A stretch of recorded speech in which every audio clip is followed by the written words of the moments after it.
जय हिंद मेरे प्यारे साथियों, मैं राजेंद्र आप सबका स्वागत करता हूं पावर ऑफ एजुकेशन के इस प्लेटफॉर्म के ऊपर, जहां पर मेरे प्यारे साथी लास्ट क्लास में हमने छोड़ा था वहीं से शुरुआत करेंगे। यानी हमने व्यष्टि अर्थशास्त्र के बारे में जाना था और आज हम जानेंगे व्यष्टि अर्थशास्त्र की एक्चुअल में सीमाएं कहाँ तक है, लिमिटेशन कहाँ तक है ना। अब जानेंगे पहला पॉइंट क्या कहता है इसके अंदर।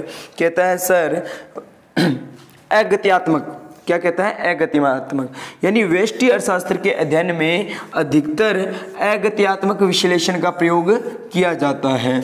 इसके अंतर्गत बहुत से आर्थिक तत्व स्थिर मान लिए जाते हैं। भैया जो स्थिर होते नहीं है, गतिशील होते, लेकिन उसको क्या कर लिया जाता है, स्थिर मान लिया जाता है। अतः अर्थशास्त्र का यह भाग काफी सीमा तक अवास्तविक है, यानी इसका रियलिटी से कोई संबंध नहीं है। अगत्यात्मक मतलब भैया क्या होता है, व्यष्टि अर्थशास्त्र में हम क्या कर लेते हैं, किसी को स्थिर मान लेते हैं। स्थिर का समझते हो मतलब, स्थिर मतलब भैया यहाँ 10 था, यहाँ 10 है, यहाँ 10 है, यहाँ 10 है, यहाँ 10 है, ये स्थिर है, मतलब बदलता नहीं है। लेकिन यहाँ क्या होता है, ये वास्तविकता नहीं है, सच्चाई नहीं है कि ये स्थिर है। भैया स्थिर है ही नहीं है। हम मान लेते हैं व्यष्टि अर्थशास्त्र में कि एक्चुअल में ये स्थिर रहेगा, ये परिवर्तनशील होता है, जिसका हमें क्या है, नुकसान मिलता है। ठीक है। दूसरी बात कहता है मलत निष्कर्ष, मलत या गलत निष्कर्ष, सॉरी गलत निष्कर्ष, यानी व्यष्टि अर्थशास्त्र के अध्ययन से जो निष्कर्ष निकाले जाते हैं वे कई दिशाओं में संपूर्ण अर्थव्यवस्था की दृष्टि से सही नहीं होते हैं।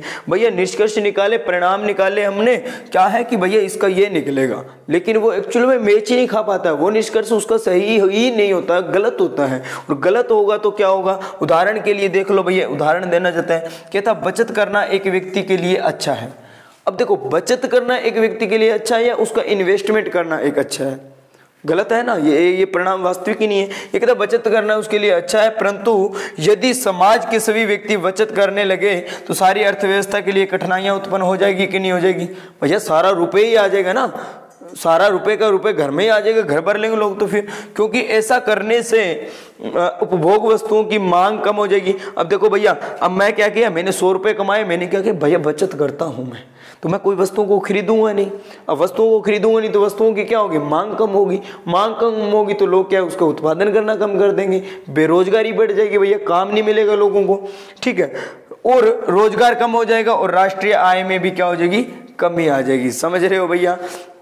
भैया एक फर्म कब तक चलती है, जब वस्तुओं की डिमांड होती है। मैं पागल थोड़ी ना हूँ कि मैं एक फर्म हूँ, भैया डिमांड है ही नहीं मेरे पास। मान लीजिए मेरी वस्तुएं बना रहा हूँ, मैं पेन बना रहा हूँ, पेन बिकी नहीं रहे, भैया मैं पागल थोड़ी ना बनाता रहूँगा। जब बिकी नहीं रहा भैया को बनाऊंगा, और नहीं बनाऊंगा तो भैया मेरी फर्म में जो लगे हुए हैं, जो इस पेन को बनाने के लिए मजदूर लगे हुए हैं, तो भैया उनका काम बंद हुआ कि नहीं, मेरा बंद हुआ तो उनका भी काम बंद हो गया। तो भैया वो बेरोजगार हुए कि नहीं हुए, तो बेरोजगारी बढ़ जाती है भैया ऐसा होने से। क्या है कि ये कहता है गलत निष्कर्ष है। लोग कहते हैं भैया बचत कर लो, मतलब इन्वेस्टमेंट मत करो उसको। ठीक है।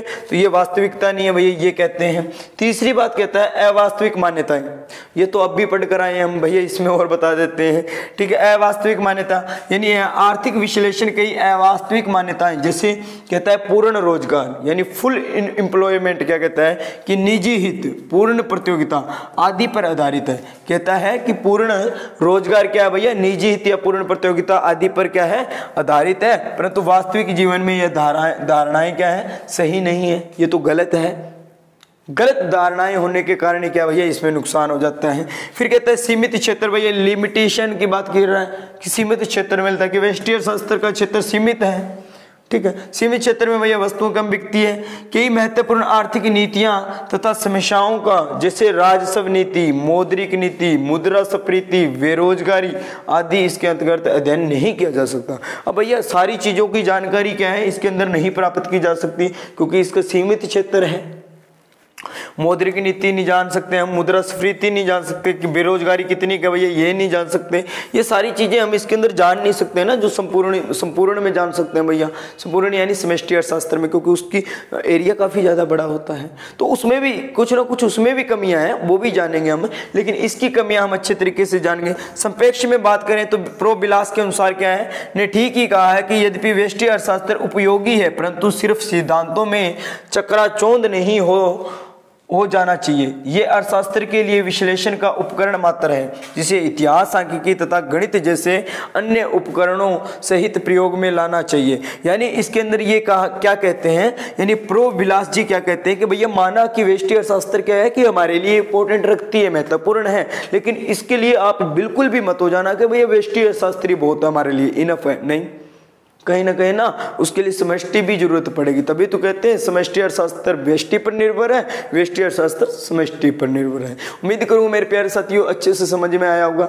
अगर अच्छे से समझ में आया है तो मेरे प्यारे साथी आपको बता दूं कि वीडियो को लाइक करके जाना है, चैनल पर पहली बार विजिट कर रहे हो तो चैनल को सब्सक्राइब करके जाना है। मिलेंगे नेक्स्ट क्लास में, तब तक हंसते रहो, मुस्कुराते रहो। जय हिंद, जय भारत मेरे प्यारे साथी।